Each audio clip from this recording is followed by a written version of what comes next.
Welcome back to Limitless TV. Should I include my wife in my finances?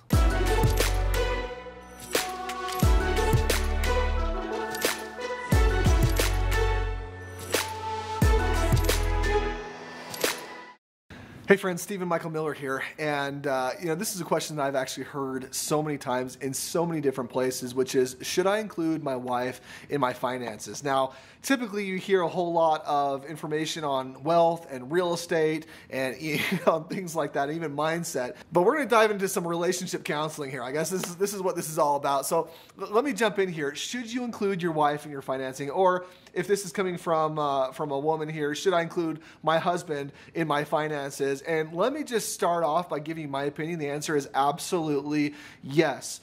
And my belief around this is really a conversation about relationships, probably even more than it is about your finances. Although I will say this, your finances will improve. Your finances will actually get to a much better space if you are including your significant other, if you're on the same page about your finances. So I guess maybe the deeper question isn't, should I include my spouse? Or it's probably more of, how can my spouse and I get on the same page when it comes to our finances? And that's just all about communication. So this video is probably about to take a whole different turn than maybe what you expected, but listen up, because this is going to help you in all of your relationships, whether those are ones that you have right now, or maybe these are future relationships for you. Including your significant other in your finances is in my opinion, one of the greatest things that you can do.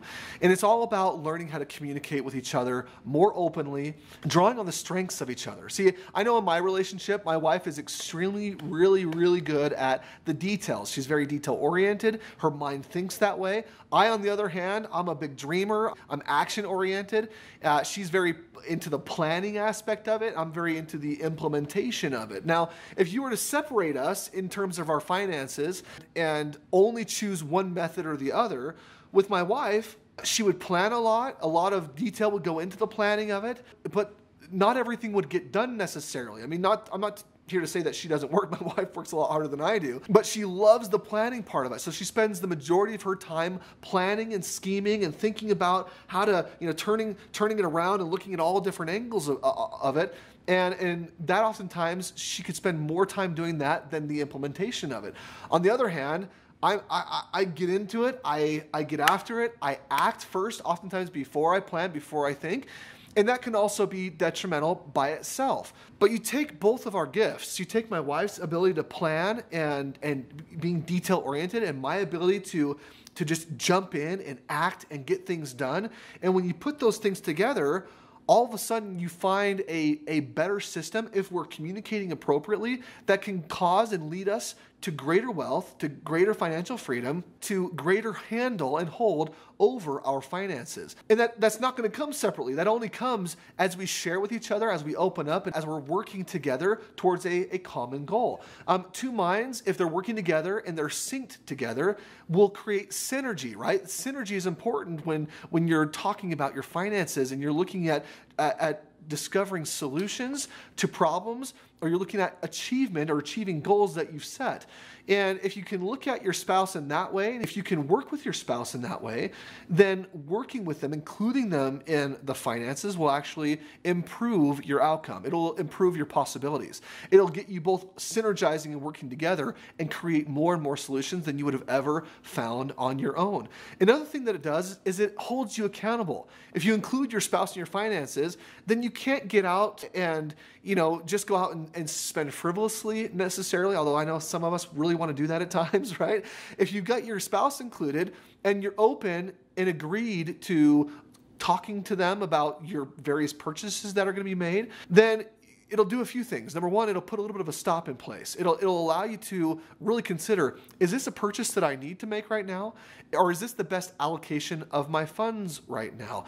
I've talked about this before, but this is a really important thing. And when you're talking about working with the spouse or including the spouse in your finances, having that accountability partner, it can be just an amazing boost for you to be able to actually accomplish and achieve your goals. I mean, if you look at, for example, the fitness world, If you're looking to lose weight or you want to bulk up and gain more muscle, you want to get healthier, oftentimes having an accountability partner, having a coach there that can spur you on, that can keep you going, that can motivate you and excite you, can make all the difference between you achieving your goal or you falling off the wagon and going back and eating all that chocolate that you had put aside, right?